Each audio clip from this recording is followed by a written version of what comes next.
Good morning, good afternoon, good day, everyone. Welcome to This Week in Hospitality Marketing, live show number 350. Yes, 350 episodes. We're in our eighth year, and strangely enough, coming to our ninth year. How quickly the time passes. But every week we've been doing this, 39 countries and counting, translate 11 languages, replays on Wednesdays, 11:30 a.m. Eastern, 11:30 a.m. Sydney, Australia time, 11:30 a.m. London, UK time, to make sure that we make it a little bit more compatible for our international friends to follow and listen to us and watch us on a regular basis. Thank you to all of you for doing that. With that being said, let's jump into today's topic, as we have always been doing for now almost the past year, three-quarters of a year, is 1 hour, one topic. And I thought I'd pick up an interesting topic discussion based on current climate, current thoughts, and prognostications that are always going on at this time of year as we advance past our first quarter, going into our second quarter. And that is, what is the year going to shape like? But given all of the diversity of things that are in our news and in our world today, I came up with the topic of turmoil versus travel, expanding our business adaptability. For those that have been watching and are loyal to the show over the times, um, you know that we have tackled individually components of adaptability and dynamic response and fluidity of budgets and advertising campaigns, marketing strategies, uh, how to approach the curveballs that the world is providing us. And although we feel ourselves to be very unique in our circumstances, really, in all honesty, if you think through history, there have been persistent things like this. Whether or not we were aware of them or they directly impacted us that makes a difference in our mind. I think back, we always talk about the heart of the servant and hospitality, what it was like to create an inn back, whoever far back you want to go, medieval times, if you'd like to go back that far. The uncertainty principle. There was not the network of communication that we experience electronically or socially as we do now. As such, it was a lot of people notifying each other physically and in first person. And so, because of that, if you opened up a inn or usually a lodging that had a bar or something too, a restaurant, a dining, pretty much whatever walked in the door. And you didn't know whether or not it was your local government people that popped in or whether or not the government was taken over and the new soldiers popped in. A lot of it has an uncertainty principle to it that we look at and say, wow, gosh, we're so stressed out with all the things we're doing today. I'm sure there was other circumstances in history and time where that stress was at a whole different level. And it took an inordinate amount of flexibility to smile and say hi and be kind to people that you had no idea were going to be in your establishment. So too with us today, with the diversity of what's going on politically, with what's going on in the Ukraine, the tragedy that's going on in the Ukraine, the impact on the ripple effect on communities that are connected to us. We are a global community. The European Union, um, travel within those countries, the displacement of so many people from the Ukraine has created a whole set of diverse changes to their dynamics as to how their hotels and their lodgings absorb some of the demand that this is creating, and also creating definitions of what they're willing to take versus what they can't take to remain in business. Um, Imagine the heartbreak that they have to deal with. That so many people need lodging and accommodations, but owning the lodging accommodations, you have the debt to run them, and you can't just give them away. But you're trying to help as many people as you can. Imagine that moral perspective of how you can do things. That's what a lot of our innkeeper peers in Europe are dealing with, whether it be Airbnb, whether it be hotels, whether it be anything that has the ability to have other people stay. These are decisions that are being made throughout the European community at this point, as well as other communities. Think of all the displacements that happen from all the wars and the things that we don't remember as clearly as we are looking at Ukraine now, with Syria, what happened with them. Um, Back with Libya. There's so many times we look back as to the displacements of individual, the migration. Then you include the fact that, from a climate perspective, people are shifting and moving in preparation for what they think is going to be an impact to where they're currently living. I don't want to get into the philosophical component as much as I have, but the idea that the impacts on our travel decisions, running a business for travel and for hospitality, are ever fluent and ever changing. Besides from talking about the need to be dynamic about your budgets as to what flexibilities exist, and we had a wonderful show, I think it was 232, in which we discussed in detail how to create a dynamic budget. how you can create a fluidity of inputs that would make it that you get parameters as to what is the highs and lows of expected value or cost associated with a department and or line item, and then determine by forced ranking what had to be maintained versus what had to be discarded. We had a really good in-depth conversation about that. We also had a very good in-depth conversation about the dynamic means of using for your marketing and advertising budgets, the criteria and the thresholds associated with their performance and the value proposition for the expense that they create, and determining which channels were your priorities and which ones you were to always sustain versus those that you're willing to discard. We had a very good conversation with that. I think it was actually show 236 that we did that. Broke down how to create a dynamic ad campaign budget in which it would be adapted to channel source, channel revenue, channel contribution, and the criteria associated with it. And it's not always based on ROI. It's about value, volume of channel as well. ROI might go higher than other channels, but the channel's overall volume of contribution is sustainably necessary compared to other channels, even though the ROI is exceptionally good, aren't generating the total top line revenues that you need to succeed at your business. So, drinking coffee, we've discussed again aspects. I'd like to discuss more about the adaptability. We all want to think about what's the next thing. We all want to be that person that says, I called it before anybody else did, or I thought of it before anybody else did, or I enacted it before anybody else did.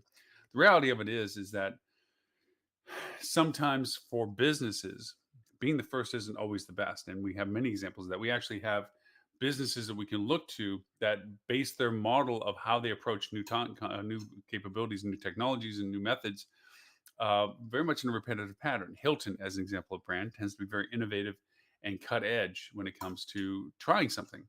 However, their attempts at trying it, as much as they temporarily dedicate resources to it, they're quick to pull the plug if it doesn't reach some certain goal that was preordained before the concept began. Marriott, on the other hand, tends to be a wait and see. They see the validation or validity of what Hilton may have attempted to do, see what it is that went wrong, make the changes so that what went never wrong was learned from, and then reintroduce it to the market, maybe not in its full spirited form that Hilton had, but they did it in a progressively solid conformational kind of way. So what was positively able to be used out of it was at no expense of it being jeopardized and tossed to the side as being too innovative or too cutting edge. I think particularly to things like Hilton when they first decided to do maps and try to build an entire web network for themselves on giving you content related to where their hotels were located. Beautiful concept. Unfortunately, very little content. Certain hotels had very robust depths that were used as poster children for the project. Unfortunately, as a collective perspective, all of the Hiltons, 99% of them, had no um, value proposition in relationship to the concept of creating this localized content for each of the hotels. So it failed miserably. Marriott took that and rolled it into a means of expanding what they were presenting on websites from a static evergreen content perspective. And of course, as we all know, Google just overshadowed everybody by moving far ahead and creating a much more robust and much more in-depth and much more varied content source that would have been replacing anything that Hilton would have created and been successful with. We think of Hilton when they did their first electronic keys to the rooms. There was two hotels that could do that when they first said that Hilton Hotels now does this. They were examples. They weren't really functional. And a lot of the hotels, 99.99999% of Hilton hotels, had not the capability of what they were touting they were now able to do. What did that do to their base of people? They walk in saying, hey, I heard we can use my phone or do a remote key. And it's like, oh, not here. Why? Because logistically, the hotels had to purchase hardware. The hotels had to upgrade their software systems. There was a whole infrastructure build that had to happen. And because of the franchise relationships, that had to mean that you had to get an owner that was going to be committed to the expense of putting in technology that was not yet proven as being valuable for the expense created for it, to simply shine up on a PR piece of how well Hilton is being progressive about this stuff. A lot of owners didn't vote. It's like, no, I don't see the value of that being yet. Now comes along COVID. COVID goes over and says touchless. Now all of a sudden, the value proposition of what that represented had a heightened level. Where are we at now? Marriott now has keyless entry. Having just recently traveled, one of the first rare times I've done that in 2 years, the key system didn't work. Well, it worked, but not in the way that it was probably intended. My wife and I both traveled, and she made the reservation. And so with it, her phone could be made into a key. We could never make that key work on the door, even though it kept saying it was trying to connect and so forth. And for me, using the same Marriott account, um, couldn't get a key indicator on my app to use. They only issue one key, even though there was two names on it. So again, logistic issues about implementation of what is considered a concept that they are selling themselves for. Why am I bringing all this up? Turmoil and travel. We are constantly trying to create a solution to what's right in front of us as a short term problem. Right now, it's about people's transition from a COVID restrictive world to a less COVID restrictive world and the confusion that we're creating for ourselves because of politicization of basic fundamental health concepts of common sense. For instance, the fact that people even argue that masks are an unnecessary component of safety are ignorant. They're not scientists. I'm not saying I'm a scientist, but common sense. If you get out of the clutter of what social media and all the other platforms are creating, just think about why washing hands. It could have been just as simple as that. Why do I need to wash my hands? It doesn't really kill bacteria. Yeah, it does. The idea is we're faced with a diversity of perspective that self entitles people to thinking, regardless in the face of common sense or logic or science or facts, their opinion is still held in higher esteem. And so, for that reason, our marketing strategies for our hotels and our industry and our restaurants and what have to be of the perception of authentication, validation, and consistency. What do I mean by this? Well, everyone is struggling to identify their relationship with their guest, or at least those that are meaningfully trying to expand their business. We do know, technology wise, that privacy and data have now taken a front and center position in most people's minds, whether it's the security of their data because of breaches and hacking and all the things that we see going on in the cyber world. Russia being one of the main culprits, China not being far behind, and a few other places. Um, so, keeping our data secure means that we're less willing to surrender that data, if even for the well intended. And so now we are faced with creating a relationship with people. So we've always relied on third parties, parties that have gathered data online of our guests based on their preferences of where they look and how they discovered us and all that data that is usually shared with us. Well, what's happened is that because of our misuse of that data, there are now guidelines and rules associated with how we handle that data, how we're responsible for that data, and our collection of that data. The GDPR rules, the CCPA rules, all of these rules have an aspect as to data usage.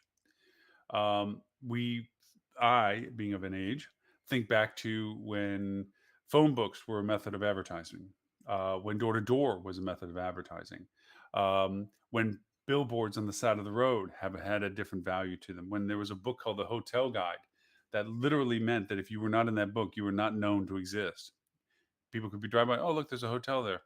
Huh, didn't know that. The reason why brands became in existence for continuity, consistency, and standards that they could enforce and maintain for everybody that flowed the flag above their building. These are all causation effects to people's requests and demands for what they want. The story goes for Holiday Inn that pretty much the person went over and hopped in his car with his kids, traveled across the country, and not only did he not know where hotels were, but the consistency of what the hotels represented themselves were all over the board. And he felt that there was a better way of doing this. Think about it that this time was the time that places like McDonald's were thinking the same thing. Like, hey, why can't the burger be the same no matter where you go, as long as you come to us to get that burger that you like? Same too with Holiday Inn, Howard Johnson's is when the flag's flying above, this is the minimum expectations of what you're going to get for a clean room. That created the brand identity that we have. That brand identity has tried to translate itself into a loyalty relationship. What did they do by this? By creating a frequency program. You come in with us often enough, and we'll give you something for it. If you come up to staying with us longer and more frequently, we'll even give you more stuff. What they've done over time is eroded that relationship to where they give you very little for the effort that it takes to get it. The reward is skewed to the owner's benefit, meaning that it's to the benefit of the frequency that you create, is to their benefit of the money that they generate from you and not from the reward that they have to provide for it. That's challenging for the reality. People begin to realize that, and a lot of people have. A lot of people realize that Brand agnostic behavior is rewarded by lower rates, less worry about whether or not you get that free bottle of water for your 15th visit at the brand. The points that you gather have been diluted because the hotels you want to stay at require too many of those points to make it worth your while unless you dramatically travel. And undercutting that specifically now is the lack or reduction of business travel. It is in general consensus that 15% of 2019 business travel is permanently gone. 15%. Now, Bill Gates, as we've notoriously reported over the course of several shows over the past couple of years, has said that 50, up to 50% may not return. Well, that's entirely possible. And of course, for some business travel, depending upon certain markets, it came right back. Those are the exceptions to the standard of that because there's a need for that travel in that location, and therefore the purpose is fulfilled as people get back out. But there are certain realities to business travel that are different than they were pre-COVID. One is there's a higher bar for people to qualify for their business travel. For the first year, it's probably in people's business budgets to business travel, but with it comes a higher criteria because now there is a fluency and a familiarity and a commonality to digital communication. We see other angles coming up with VR and so forth that yet to be seen. The adoption rates are still fractional compared to everything else, but we see technology filling in these gap points, and primarily business travel as it relates to uh, day-to-day functions and operations. Some of it is being supplanted by literally what we're doing here, being on a screen talking. Now, that, as we all know as humans, does not fulfill the full need of direct communication. There is a huge value being able to show up in person right now. It shows a commitment to them where before it was more of a standard, oh, yeah, Lauren's going to show up. Okay, yeah, well, he's probably coming through town again, so we'll say hi to him. Compared to, wow, COVID risks, travel pains, travel costs, Lauren's showing up. Wow, we got, let's take the time. He's made the effort, let's take the time. There's a difference in perspective for that has come from that. But the business underpins of what the reward program was most beneficial for brands is under fire. Actually, it's in tough shape, and the brands are trying to re-identify the relationships with people.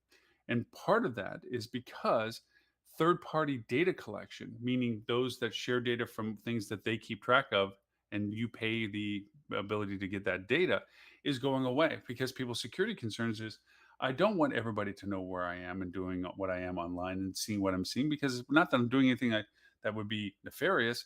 It's my business, not somebody else's. I think one of the ads that brought this to the highlight was literally the Apple ad where they're showing how Apple had made the decision not to share your data freely with other apps and applications and companies that said it was okay to take the data. That doesn't mean that Apple doesn't use the data. It just means that they are less willing to share that data with third-party entities.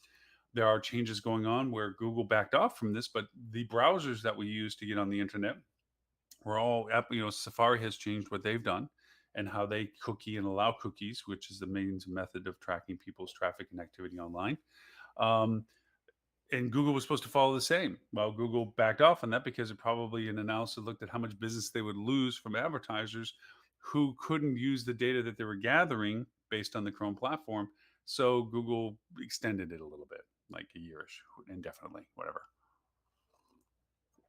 So because of that, we're progressing towards the ability to communicate will be only what's called first person relationships. I go to your website.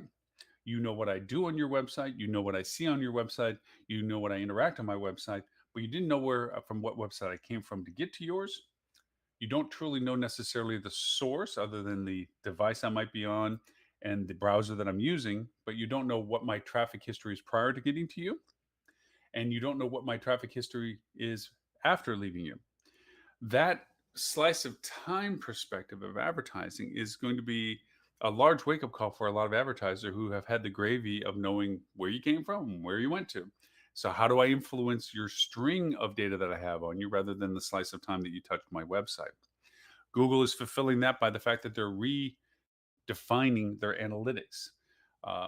Going to the old adage, nothing is always for free.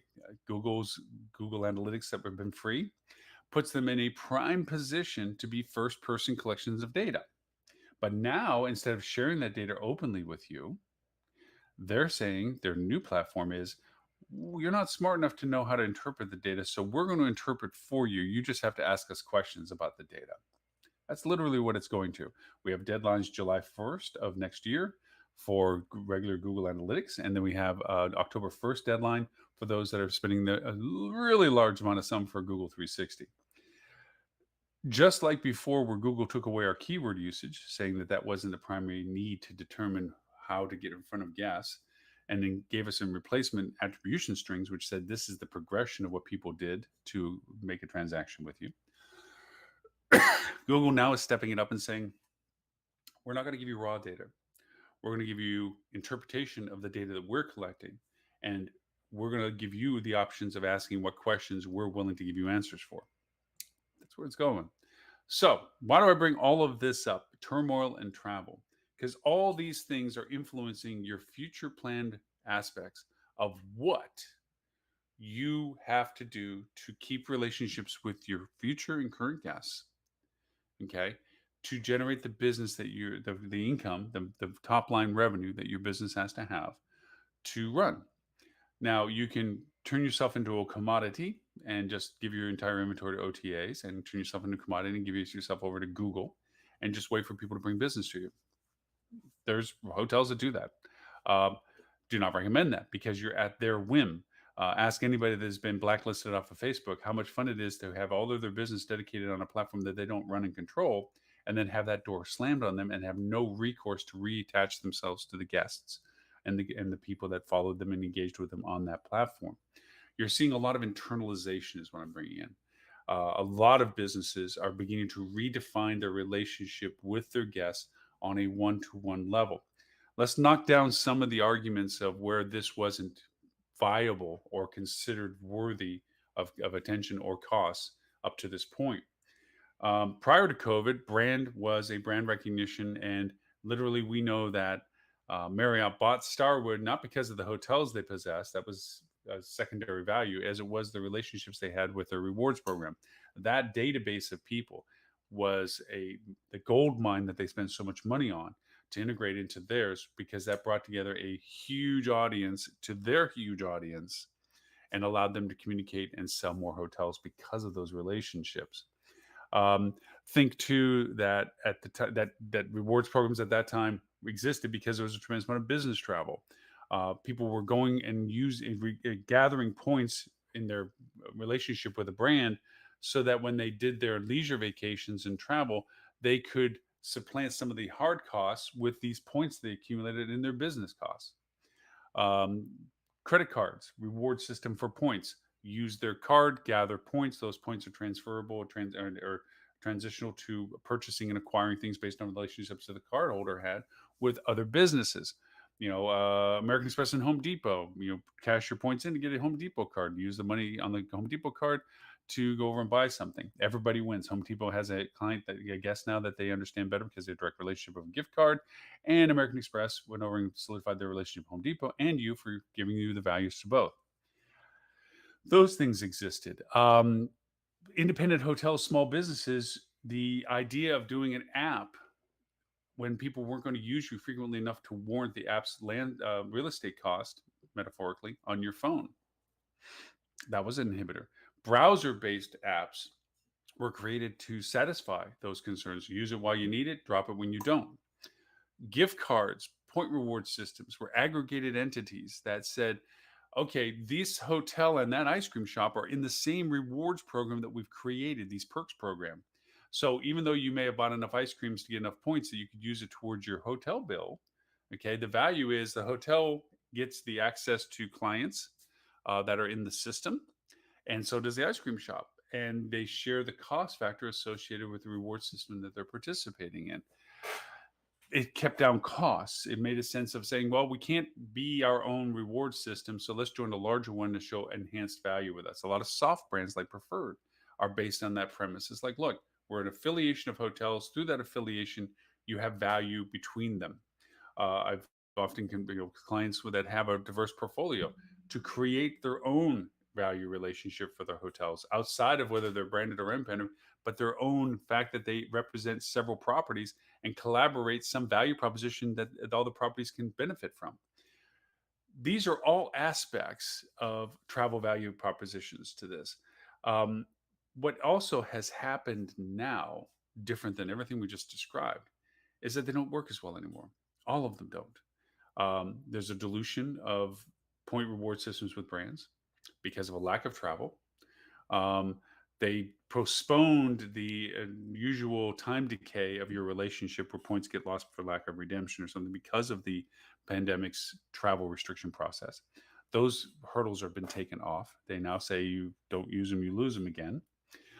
The ability to reach those lofty levels of points necessary for redemption with a reduction in business travel or an absolute outright omission of business travel is profound. You figure that there is a huge, we have the great resignation back in October, November last year. There's a huge shift of who works where. And there's a whole mess of people that think they can sit in front of a computer and do what they do and make money from it that have no business card, business relationship means to be that working with a larger entity and get the rewards benefit of points and what have you. Um, if I, as a business owner, small business owner, wanted to go over, and I do have a business credit card, create those points to use them for redemption. I don't do enough business trips travel for the reward systems with brands to be worthwhile. And I'm certainly not going to be brand loyal about it. If I have to go to a location, my criteria for where I stay is based on the convenience, cost, and value proposition of the location, not the brand flag that's flying above it. That's gravy.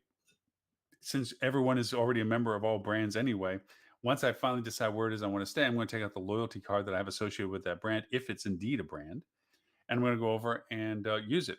If it's not anything I have a current relationship with, I'm going to see if there is one, because usually there's a value enhancement for signing up with whatever they're participating in.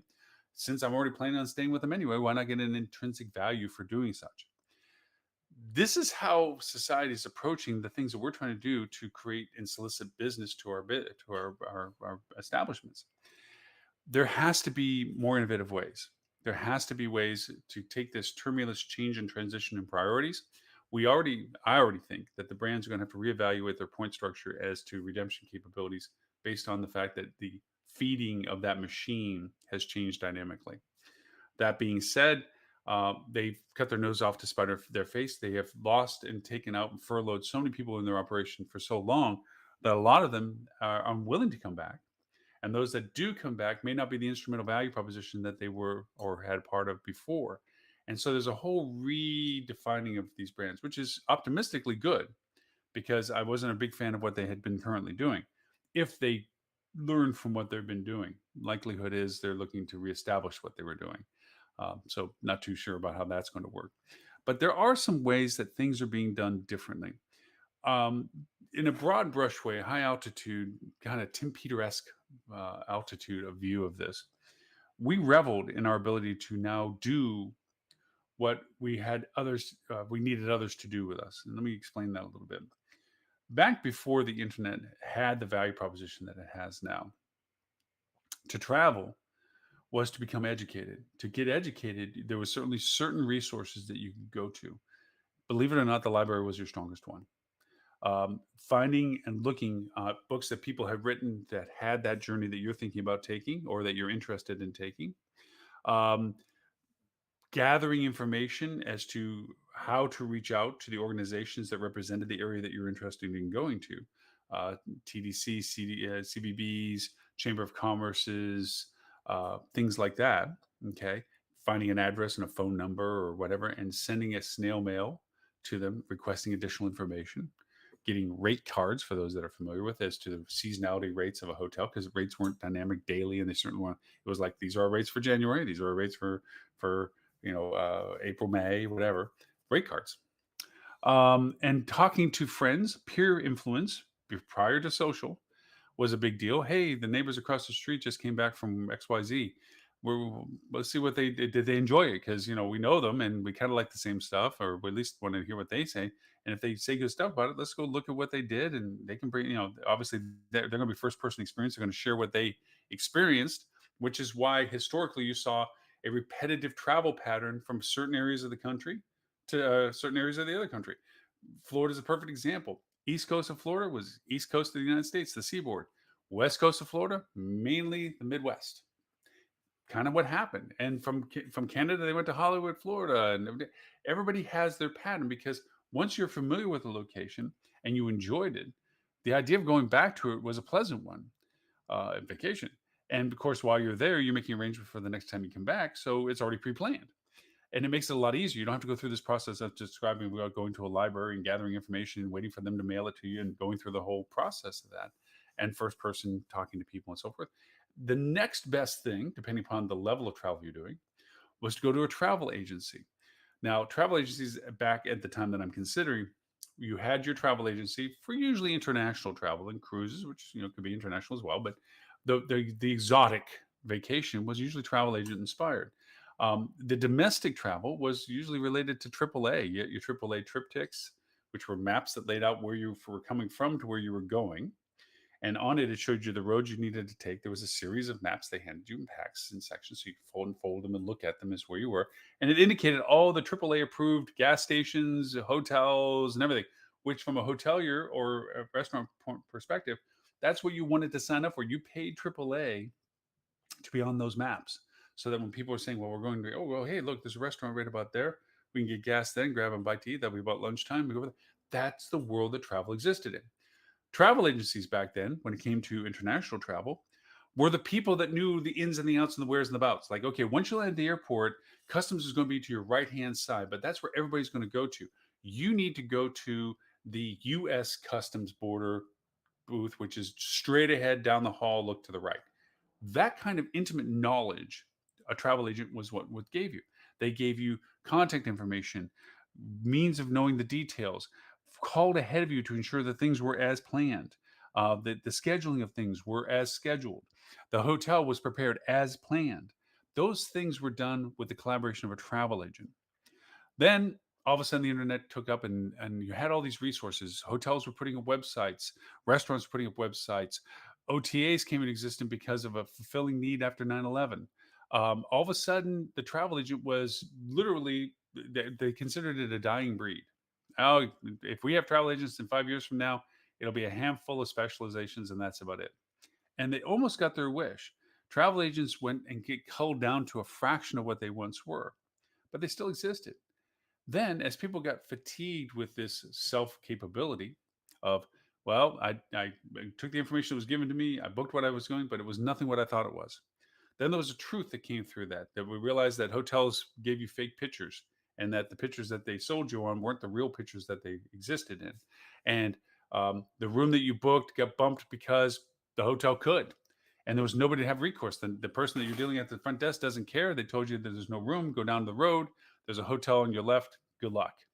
And then you try to call somebody that you may, well, I called your hotel to make the reservation. Yeah, sorry, that's what happened. Or OTAs. Yeah, I'm sorry. If they didn't have it, that's all we could do. Very little recourse. So people start getting fed up with that. Why do I bring this up? Because right now, when you add that to the change in perception of travel, there's a brilliant ad by Expedia. I think we're talking about OTAs, where Alan McEwen, the guy that plays Obi-Wan Kenobi, he's their spokesperson. And they make a wonderful statement. He says, we're going to remember our lives for the things we didn't buy or did, or we're going to remember more about the places or regret about the places we didn't go. I thought it was a very great, inceptive thought process that at the end of the day, I have a little display of old iPhones. Each iPhone, when I had it, was the newest at its time. And I was very proud of it and felt that this is great stuff. And of course, when I first got it in comparison to anybody else, look, I got it. Yeah, yeah. They're sitting in a box. They don't mean anything right now, except for the fact that they're not worth selling and they're worth enough to keep. Hoarding, I guess. Um, but I can tell you the places that I still look forward to going to seeing. And I can tell you a lot about the places that I have been. I can tell you that I transitioned from being so infatuated with taking photography and pictures of where it was, that those trips I only remember by looking at my pictures. I didn't experience being there. And that transitioned to enjoying the essence of being someplace without the hurry to have to do something. And I can tell you those things because that's my history of travel. Um, I can tell you the things that caught my eye that everyone locally says, "Oh yeah, I guess so." Um, and it's that joy of those things that we're reminded of is the value, and that reminding of us has happened these past 2 years. We're still, and probably will for a very long time, are going to be unraveling the impact of when the world paused for 2 years. Paused in what it did, how it did it, paused in how we interacted and engaged, paused in how we dealt with each other, paused in our habits that got changed to new habits. There's going to be a lot of unraveling. Mental health is a huge concerning conversation with us as to our stability of understanding and perceiving. We see some short term immediate impacts of this where we had the great resignation, where people said, you know what? Why am I on this hamster wheel? I'm not getting where I need to go. I'm not really going to get there anytime soon. And I'm probably going to give people the opportunity to make a lot of money off of me in that process simply because I'm willing to accept whatever tidbits they hand out to me. Forget it. I'm going to do something different. We've seen a lot of that. We've lost a lot of people. We're already have missed a lot of people up to COVID. And now we're missing even more. It's going to change as we keep talking our business, our tumultuous travel. And so we have to find adaptive ways to change how we do things with the people resources we have, but also how do we communicate with the people in the new way that they want to understand things. Why do I bring up travel agents? Because travel agents right now represent a new perspective and a growing idea of things. Travel agents, you want recourse. You want to be able to call somebody and says, this hotel is not what you said it was, or the hotel says our room isn't going to be ready. And that person has all the resources that they need more than you do, and more than you probably could have found than you did it yourself, which is why you used a travel agent because you realize that you didn't know as much as you thought you did. That they can go out and make all the changes. All of a sudden, I'll call you right back, and then you sit in the lobby for 10 minutes and come back and say, "Hey, look, I just talked to the GM. You should be walking out to you any minute. Blah blah blah is going to happen." That's why we pay the money for the travel agent. People are realizing it's not about how they can squeeze a dime as it is whether or not they paid a dollar and was worth it. There's a different perspective on how travel is emerging. Also with that is because of the newfound awareness of what our data of what we are and who we are has dramatically been put in front of so many people now, that now what we are willing to share about ourselves is measured to what we get for it. Why do I bring this up? Because right now, gift certificates, memberships, and subscriptions have a completely different perspective of value.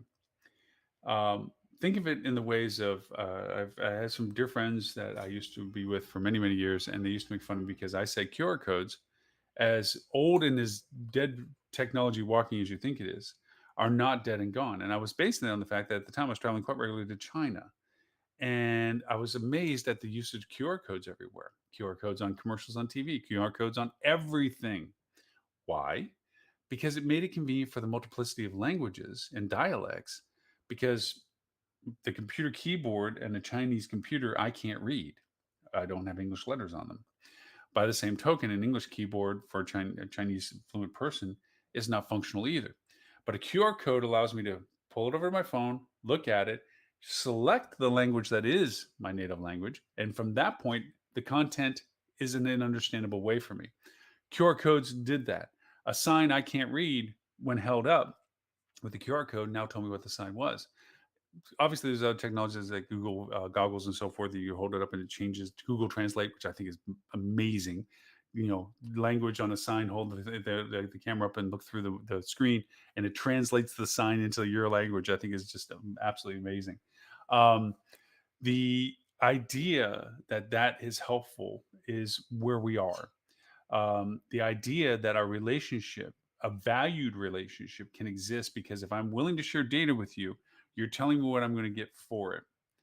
Now, we are in the world of trying to convert passive engagement to active, um, I'm missing the word, active enablement, being an advocate of the business. If I really truly love the hotel I'm staying at or the restaurant I'm dining at, then I will tell others and friends and so forth about the experience that I was a positive experience with them. That gets rewarded now. The hotel or the restaurant acknowledges, thank you, Lauren, for such kind words.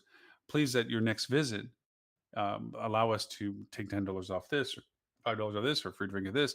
That acknowledgement relationship is the stepping stone to saying, you know what, next time you're back with us, we'd love it if we could offer these things to you. Now, we can create a subscription that says, sign up with us, and we can do this, this, and this for you because you are paying us money, and the money isn't the consequence. The money is the the affirmation. It's the red pill, blue pill of the matrix. By the commitment of taking it, you have the willingness to accept it. The money isn't the issue. You can look at it as a revenue source, but it's not, because the value you have to give back has to be well in excess of the money that it costs them. Think of Amazon Prime. People do Prime not because they think they maybe got their money back. It's because they feel genuinely that they got their money's worth. The money that they spent for Amazon Prime, with all the benefits that it had, the free shipping, the shortened time for shipping, the videos, the audios, all this stuff, the books, the things, all value to say, well, for my 120 bucks, which is a lot more than it first started out as, I got all this cool stuff. I'm good. That's a subscription value. So because of that, and Amazon has worked out, obviously, the fact that the money that they get for it by all means probably doesn't cover all of the associated costs related to what they offer as benefits, but the enhanced purchases that it inspires, well in excess, is worth the value proposition of what they create for it. The token money you're spending is really just that token money towards the cost effectiveness of it. Hotels, restaurants have this ability to begin to redefine the relationship with guests in a subscription level. TripAdvisor tried it abysmally bad, tremendously bad. They basically pissed off both sides of the equation. They pissed off the industry by offering up things and demanding things from the industry, hotels and so forth, that was no intrinsic value to the hotel that was participating, willingly or unwillingly. And then on reverse of it, they couldn't guarantee a real value proposition to the people paying the money to subscribe to them in comparison to what they got for it. So they basically burned both ends of the bridge when it came to their program. Subscription relationship programs have a high value in the new transitional way we're looking at things. And it's not because you have 1,000 hotels that you can offer a subscription. A subscription can be related to an individual property if the value proposition is constructed in a way that provides value to the person that's going to pay for it, and the potential of its value that they can assimilate with others that they can contribute and associate with it. So think of a subscription that I pay to come to the resort. Through that, I get discount this, freebie that, priority this, whatever. But then if you allow me to share that beyond me, family, friends, that I can't make it, but they can, you're saying, well, that's a dilution. I mean, you paid for you to do it. Why should I let everybody that you want to designate do it? Because it's business. Because from a top line perspective, I couldn't go, but I still found it valid to pay for my subscription with you, knowing that I could send a friend in my stead to get the full benefits that I got. That also solicits the fact that the friend might say, well, this is really worth, this is so cool. Listen, it was just convenience. I was able to go and you weren't. This is worth it for me to buy it now because I see the value in it. So you're expanding your audience. That can happen down at an individual hotel level. It doesn't have to be, I have multiple units to do this. And it doesn't have to be always a giveaway the farm. It can be a value proposition that is based on merit as well. You can say, this is what you get. But if you do this, or spend this, or stay this long, or do these things, that value enhancement improves to this level. And you're giving that incentive relationship. We've talked about it on the show many times before about how we created memberships, loyalty programs in which we gave them the second highest benefit initially, and then and kind of turned it upside down, so they kept people's incentives to maintain it because they enjoyed the benefits and the perks of having that high of a status you immediately given to them. They want to maintain it so they don't lose it.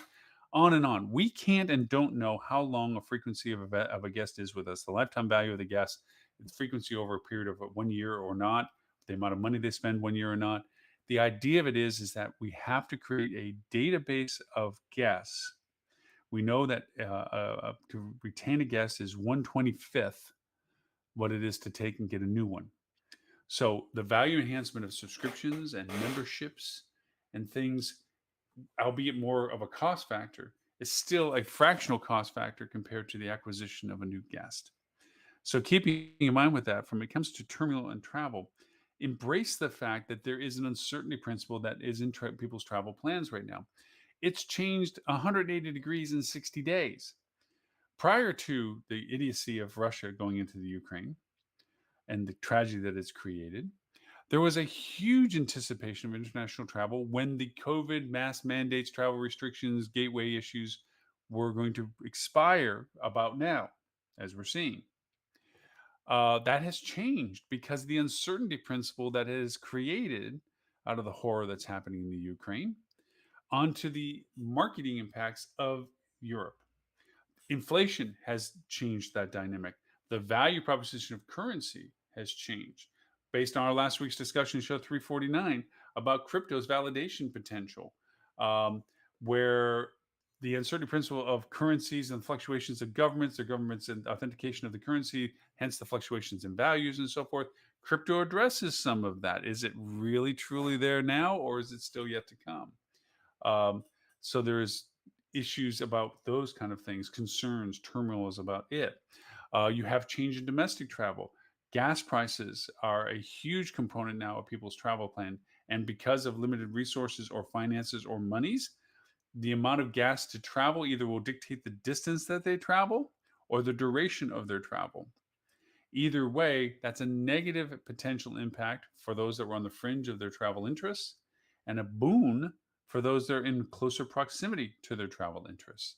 Because if they travel less distance, they have more funds to dedicate to the other costs associated with travel, like accommodations and activities and events and food. So, where you are in that spectrum means that you have to translate your drive market domestic travel, okay, to a range that is prime green, moderate yellow, dangerously edged. People may still travel the 3 to 500 miles to get to you, but those dedicated travels will have an influx on their length of stay and their durability of expense. So those means that means that those marketing efforts in those farther fringe ranges of domestic of the drive travel might have to require a greater incentive on room rate than those people that are less distanced from you, 150 miles or less, where they can take advantage of staying with you without having to be reduced in rate because they don't have to spend as much to get to you in comparison to those that are traveling farther. Also, take into consideration the airlines saying that they're going to scale back their lift programs, their amount of mechanical planes in the air flights between destinations because of an inability to actually service them. I find it interesting that they're saying this. It makes them sound like they're a victim of their own circumstance. It's not. There is no empathy or sympathy, I should say, for the airlines. They've gloated for their entire existence on their ability to control supply and demand.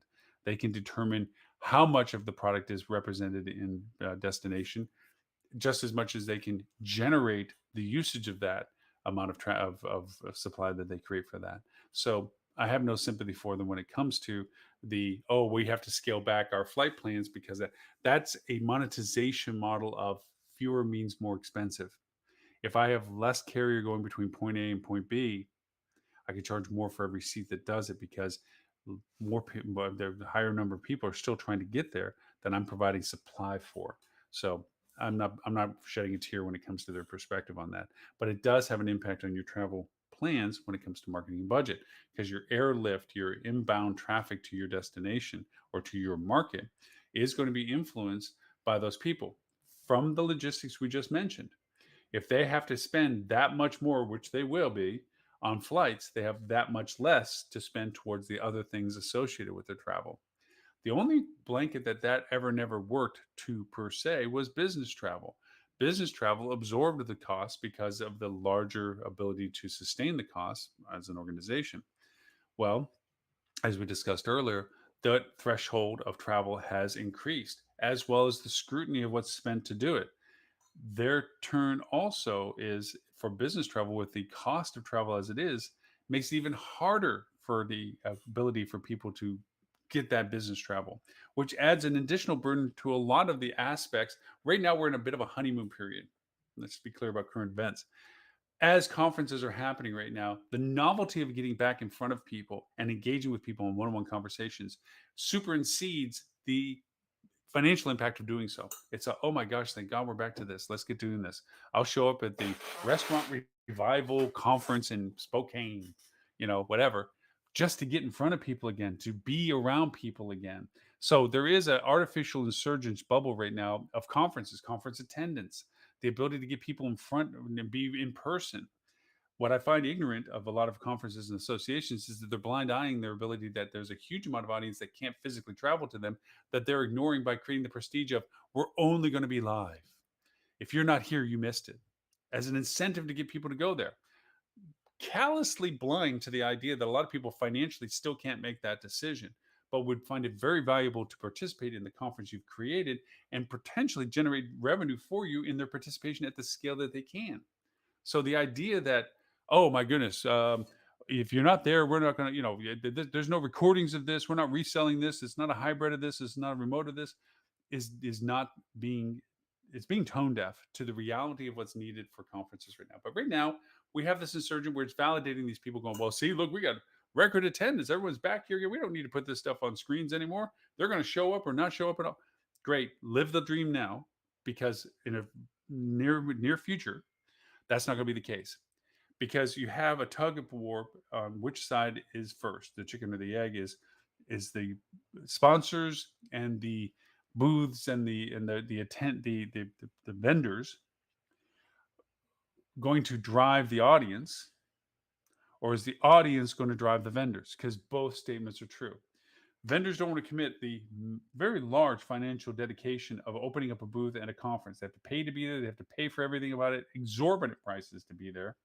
Most cases, most conferences, this is their monetization model, is that they charge the yang yangs out of vendors to be there. And then the attendance is just a gravy dollar. So the vendors are trying to assess, well, if we dedicate these resources, what are we going to get from this? Is it worth this kind of money to be there? And the first question that usually comes from that is, well, how many people are going to show up? Who's going to show up? And if the audience is on the other side of that dialogue, opposite side of the coin, going, well, if I spend to be there, are the vendors that I'm interested in dialoguing with, or the product representation that they might have, is it going to be worth the cost from our side to attend this? So both sides are right, and both sides are waiting for the other one to blink. When it ends up happening is one of them has to make a commitment that, and then creates the snowball that the other commits for as well. Right now, everybody's just happy to be together. So both sides are saying, you know what? It's worth the unknown. It's worth the cost that we're uncertain about, the result of it. Let's go do it first. So we're doing that whole first round now of everybody's having a conference to go do stuff, and people are showing up as, oh, it's so great to be back, and this and this, and so, and they're going back to a booth that they probably would have ignored before just because they can, listening to a pitch they don't care about, but now they do because they can, and they're like, this is great, boy, we should do more of it, until they get back and they have to go and assess the value of their trip. So what'd you get from it? Oh, we get to see her. No, no, no. What did we get from it? Leads? Is that what we went there for? Oh, no, no, no. A product awareness? Oh, yeah, yeah. But kind of the same players were there, but nothing really has changed from them. They haven't really put it. Okay. Um, Content information that can disseminate into our organization. Yeah, some, but a lot of it's still what everybody else is saying that we're already seeing online. Hmm. There's another conference coming. We're going to do that. I'm not thinking if it's going to come out the same way that this conference did, that it's worth going to that conference. I love the fact that we can go. I love the fact that we can see people. But if we're not generating leads, we're not generating content that's useful, and we're not generating product awareness that can adapt and change what we need as value, why go? Just make us feel good that we went there? No. That is going to happen. That's going to redefine. Now, if in fact that the conferences were handled in a hybrid way, that the value proposition of those that went there was higher compared to those that didn't, but the product value is there enough to get the vendors involved that says, look, we may have this attendance as we anticipate, which is going to be great for us, but then we have this whole rest of dormant audience that is engaged with us, that isn't in person, that also is aware of your products and availability to communicate with you in a future tense. Now that adds the value proposition to vendors. As an attendee, I still am wanting to go there for the personal interaction. So I'm going to go because I can and because it's what I want. For those that are apprehensive or not certain about whether the cost is effectiveness or on the razor edge of budget that they don't know whether they can go, it still gives them a chance to expose it. Wow, you know what? Next time that's around, I want to go in person, because it really was a good conference and a lot of good content that I got out of it. And I regret not being able to see it first person. That's the value of doing it that way. So all these things that are going on where it's like, oh, if you're not here, you're not doing it. Okay, good luck with that. And then come back with hat in hand to all the people that you ignored from that, asking them to participate the next time you try this again virtually. And I think the conferences that share that ability to do both are going to benefit for the long term. So here we are with that. We're in that let's get back to doing this, see those kind of things. It's great. Travel had the same service last summer. Oh my gosh. The first chance we had to go out since COVID before we started getting Omicron. And it was in droves. Rack rate, back of the door stuff, hotels, no services, no amenities. People paid whatever it was to get out of the house. Don't think it's going to happen. Now, there is always the pro con, negative con. Um, there are some people that believe we're going to have a summer, unlike another that we just had last year. And then there are those like me that think that we're going to have a different summer based on a few things. I think there is a positive for domestic travel in the summer because of the uncertainty principle of international travel right now and the uncertainty principle of breakouts and changes in rules and guidelines and being caught in another country, trying to make it back if something changes overnight, as we've seen happen because of the inconsistency of some political changes and lawyers making medical decisions, judges, whatever. That's going to mean let's keep it into a more controllable environment. Let's travel domestically, or at best over borders that are connected to us and drive, not just from a cost factor, but from a ability to control more circumstances. Um, I think that's a positive impact to growth for the summer. I think the summer growth is going to be good because people are still wanting that distraction and diversity of travel that travel provides. But I think the negative aspects of our summer demand are it's going to cost a boatload everywhere. Every hotel's going to go back going, oh, righty, let's go charge those big old rates again. And everybody's going to say, you know what? I've been paying more for gas, more for food, more for everything. I don't have that money to pay for what you're asking for your hotel. So I'm not going to go to you. I'm going to go to some place that I can afford. It may not be what everything I want, but it gets me to where I want to go and I can afford it. So there might be a realignment on rates. The demand might be there, but the rates might not go over and create conversions.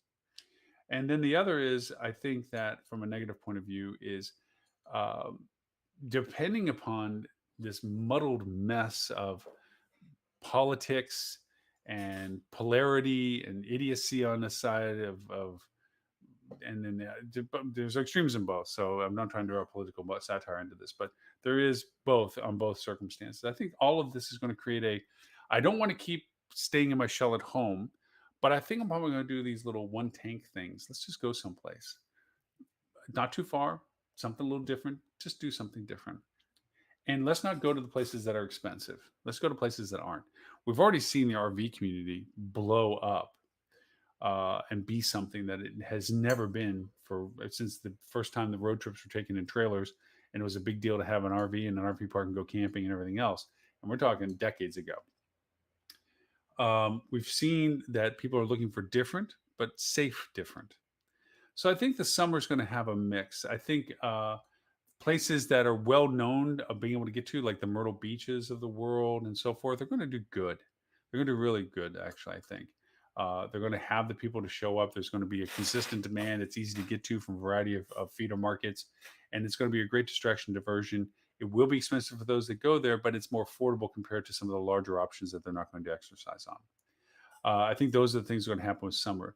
I think this is a huge opportunity based on the demand potential of the summer to really create personalized engagement with your guests. Give them a means to keep in connection with you so that you can continue that relationship and nurture the lifetime value of their relationship. I think those are the things that calm the turbulence down to a travel engagement or a hospitality engagement with people, is to be able to do those things. So I am going to have a couple of news articles real quick to drop into it real quick. One of them is relationship to our conversation about subscription services. It was an excellent article out of Hospitality Net, I think. Excellent being a good article out of Hospitality Net as to subscription relationships and how they're growing and how they are in a different perspective than they had been in times past. And then I thought a great article that I'm going to put more into the podcast here in a few minutes when I do a recap of the live show. And this is a great hotel news article. I thought was very nice of Elisa Fade to put together the 50 best social media post ideas for hotels. Most all of them, I agree with it. Few of them are kind of like a little like, yeah, it's a little too mushy, but most of them are really excellent suggestions as to what people can do for hotels for social media posting. So I'll put those 2 notes in the show notes for it. As always, we'll recast this at 11:30 a.m. Sydney, Australian time, 11:30 a.m. UK London time, London UK time, to make sure that we make it a little more compatible for everybody that's watching us, which I do honestly appreciate everyone watching us on all the platforms. Um, to that end, I thank you very much for the privilege of your time for those that have listened to the entire show today and all of our previous shows. You can get an archive and a replay of this show, as with all 349 previous shows and our podcast, at hospitalitychannel.tv. We are an actual TV station. In addition to finding us on Facebook, LinkedIn, YouTube, Twitter, Twitch, and on those platforms, you can also find us on your TV channel or TV station or TV on Roku, Amazon Prime, Google TV, and Apple TV. Just look for the Hospitality Channel. The show is always free on the free side. You can watch us at any time. And then, of course, we have content behind the paywall for additional content that's all dedicated to hospitality. So, with that, my name is Lauren Gregg. I thank you for the privilege of your time. Thank you for joining us in show number 350, and look forward to talking to you all next week.